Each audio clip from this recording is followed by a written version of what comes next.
Ya, pada kesempatan kali ini saya akan menjelaskan itu mengenai filter.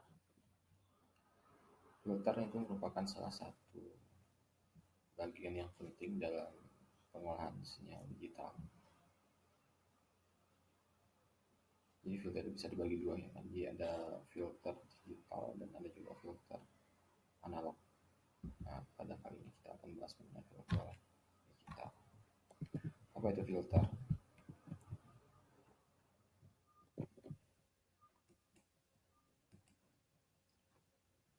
Filter merupakan sebuah sistem, dapat berupa program atau rangkaian yang digunakan untuk melewatkan bagian sinyal yang diinginkan dan memblok bagian sinyal yang tidak diinginkan. Jadi ibaratnya ya seperti saringan sinyal. Jadi dia akan melewatkan sinyal-sinyal yang berisi informasi dan memblok sinyal-sinyal yang berisi noise. Contohnya di bidang telekomunikasi, kita bisa menghilangkan noise suara ketika melakukan komunikasi. Jadi kan biasanya ketika kita menelpon itu kan dia akan melewati banyak BTS ya. Maka dalam perjalanan itu biasanya akan timbul noise. Nah, untuk menghilangkan noise tersebut kita bisa menggunakan filter. Contoh kedua adalah untuk digunakan untuk mengekstrak fitur atau mengambil bagian-bagian sinyal tertentu. Misalkan ketika kita mengolah sebuah video kan biasanya ada namanya green screen ya. Green screen itu adalah mengubah bagian yang warna hijau kemudian disisipkan dengan gambar-gambar yang lain. Nah, sinyal yang warna hijau itu diambil dengan menggunakan filter. Kemudian diganti dengan sinyal gambar yang lain. Kemudian digabungkan lagi dengan sinyal sebelumnya, maka dia akan berubah warnanya. Itu juga bisa menggunakan filter. Kemudian di bidang arus kuat atau sistem tenaga itu biasanya filter digunakan untuk menghilangkan harmonisa dari gelombang listrik. Ya, sebelumnya telah jelaskan bahwa sistem itu merupakan filter itu merupakan sebuah sistem, maka sistem tersebut tentunya akan membutuhkan sebuah input ya. Input itu berupa sinyal mentah, kemudian masuk ke dalam sebuah filter. Dan outputnya itu merupakan sinyal dengan frekuensi yang kita inginkan.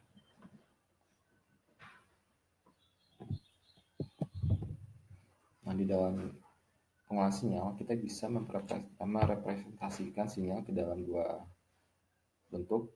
Yang pertama adalah domain waktu dan yang kedua adalah domain frekuensi. Satu sinyal itu dapat diekstrak menjadi beberapa sinyal sinusoida.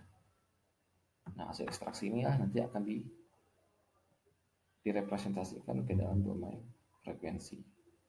Ini dengan kata lain, suatu sinyal itu sebenarnya merupakan penjumlahan dari berbagai sinyal dengan frekuensi yang berbeda-beda.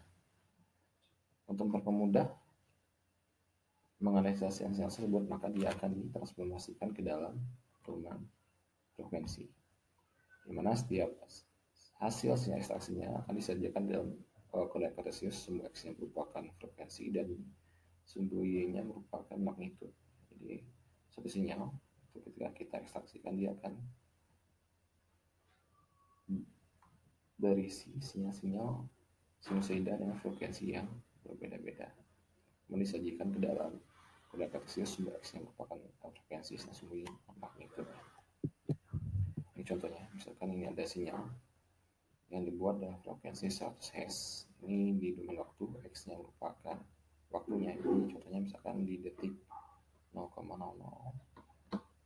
amplitudonya bisa 1 seterusnya sampai dengan 100 Hz. 100 Hz itu artinya dalam 1 detik dia membuat 100 gelombang. Nah, ketika ditransformasikan ke dalam domain frekuensi, bentuknya seperti ini. Di sini yang tinggi ini apa? Yang tinggi ini ternyata adalah sinyal dengan frekuensi 100 Hz. Kenapa dia tinggi? Karena yang kita buat itu adalah frekuensi 100 Hz. Nah, yang kecil-kecil ini merupakan sinyal noise ya. Pada kasus ini merupakan sinyal noise nya.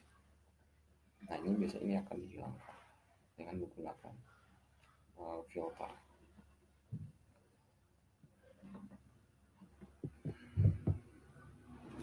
Lalu apa hubungan antara filter dengan transformasi Fourier? Ya, karena tadi ya, karena filter itu merupakan untuk mengekstrak atau menghilangkan sinyal noise, maka tentunya akan lebih mudah ketika suatu sinyal itu diolah ya, melalui domain frekuensi. Ini salah satu cara untuk mendesain filter untuk melewatkan sinyal yang diinginkan itu dengan melalui domain frekuensi. Melalui domain frekuensi kita itu dapat dengan mudah menghilangkan sinyal yang tidak diinginkan dengan melihat frekuensinya saja. Nah, untuk mengubah domain waktu dan frekuensi kita dapat menggunakan transformasi Fourier.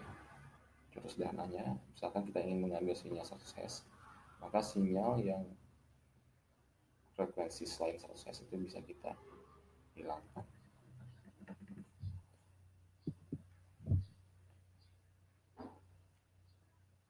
Jadi jenis filter itu berdasarkan frekuensi yang dapat diobati. Ada bermacam. Yang pertama low pass, yang kedua band pass, yang ketiga high pass, dan yang keempat adalah band stop.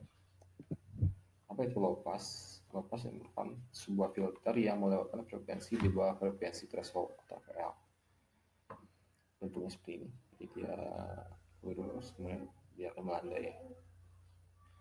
Misalkan FL-nya adalah 100 Hz, sinyal yang di bawah 100 Hz itu akan dilewatkan, sedangkan sinyal di atas 100 Hz itu akan di blok.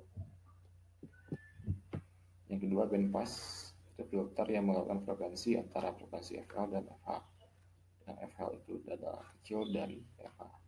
Jadi bentuknya kayak gini, dia turun, dia landai, kemudian tiba-tiba dia naik, kemudian landai lagi.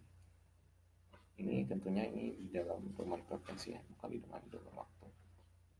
Misalkan FL-nya itu 100 Hz, kemudian FH-nya 1000 Hz. Ini sinyal yang di antara 100 Hz ini akan dilewatkan, dan selain dari itu dia akan di blok. Ini di blok, ini juga di blok. Yang ketiga adalah high pass, itu filter yang melewatkan frekuensi di atas frekuensi FH. Contohnya seperti ini, jadi ketika dia melandai, kemudian dia tiba-tiba naik. Misalkan FL-nya itu 1000 Hz. Jadi ketika sinyalnya di atas 1000 Hz dia akan dilewatkan. Sedangkan sinyal yang kurang dari 1000 Hz dia tidak akan dilewatkan atau diblok.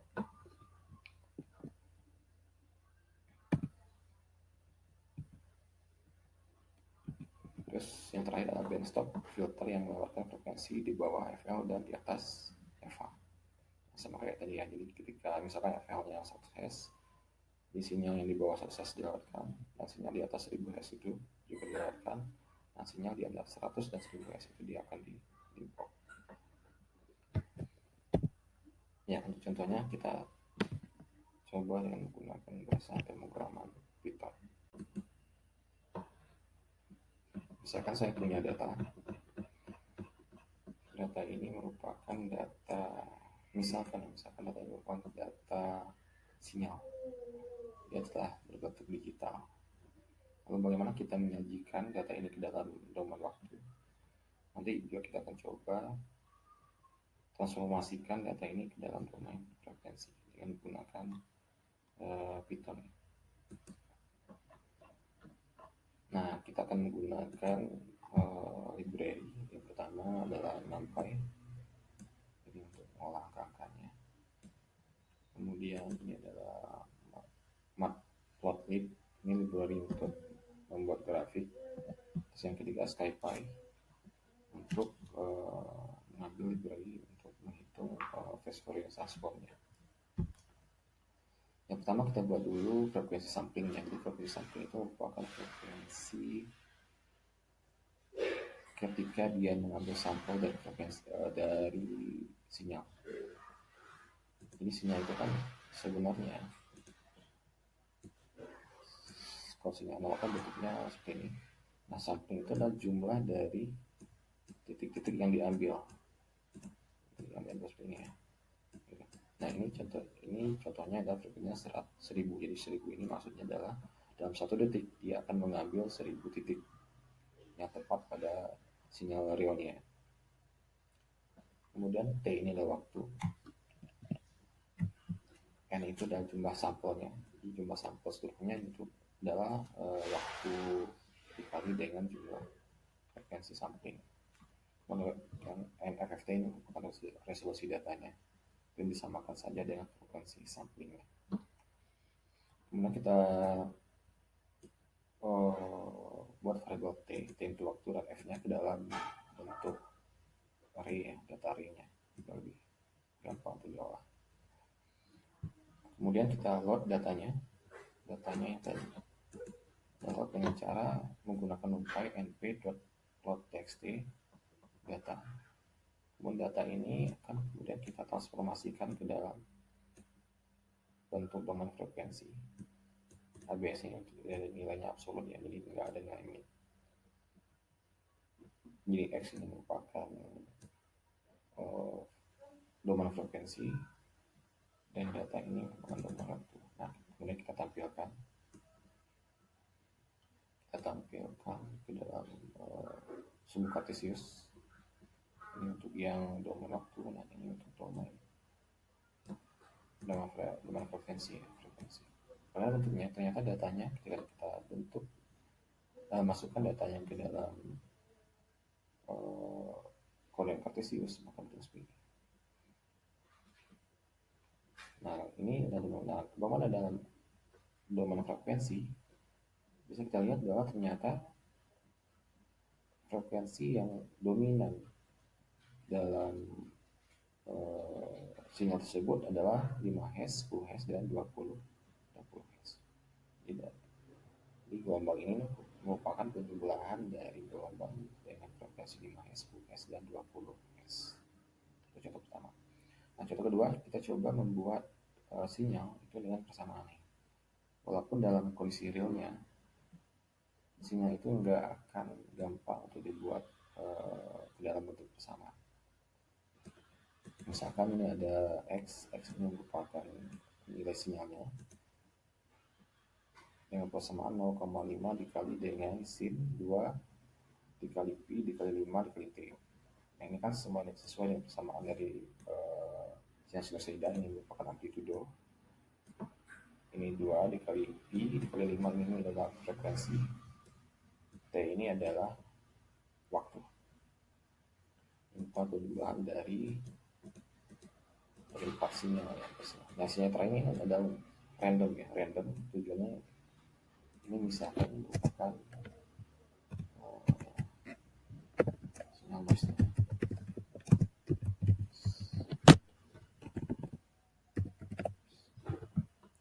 Kita coba plotkan ke dalam grafik. Nah, bentuknya seperti ini. Kenapa diacak? Nanti kita menambahkan sinyal noise. Nah, ketika sinyal ini kita transformasikan ke dalam domain frekuensi dengan menggunakan Fourier transform, ke bentuknya seperti ini. Sebenarnya ini juga dominannya adalah 5. Kita coba ganti.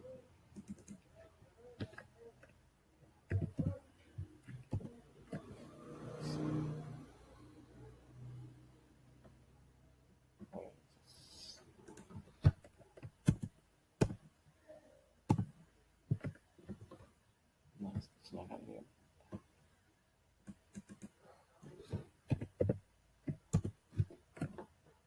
Ya. Ini yang dominan juga adalah frekuensi 5 ya, sesuai 5, 10, 20, 5, 10, dan 20. Nah, yang lain-lain ini adalah noise. Nah, ini yang biasanya dihilangkan dengan menggunakan filter.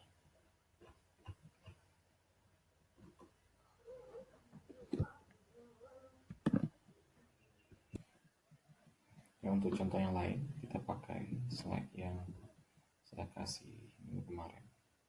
Karena ini ada smoothing ya. Apa itu smoothing? Kemarin ada yang nanya, itu smoothing itu ya untuk menghilangkan noise pada sinyal. Ini sama, pertama kita menjerit sinyalnya yang warna ungu, ini sinyal X nya. Kemudian yang warna merah ini merupakan sinyal ketika dia setelah di smoothing.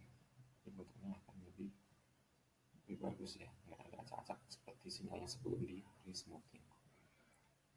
Di sini smoothing ini M itu adalah jumlah smoothing sampelnya. Yang mana proses smoothing seperti ini. Pertama N itu pertama kita buat sebuah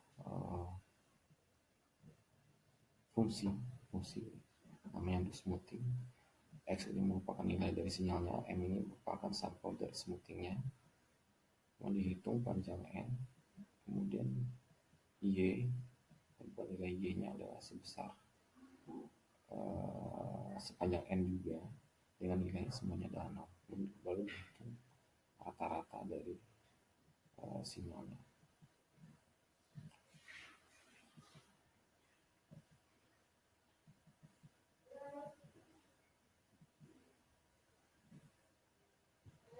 Ini menggunakan smoothing dengan menggunakan konvolusi. Setelah di smoothing, mau dikonvolusikan lagi. Untuk tugas ini ada dari slide sebelumnya yang telah saya berikan. Kalian coba buat ya contoh dari pengolahan sinyal yang menghilangkan sinyal di atas 5 Hz, menghilangkan sinyal 5 Hz, kemudian menghilangkan sinyal di atas 25 Hz, dan satu lagi ditambah menghilangkan sinyal di antara 10 dan 25 Hz. Nanti dikumpulkan di Google Classroom. Saya rasa cukup untuk penjelasan kali ini, dan jangan lupa tugasnya dikumpulkan tepat waktu.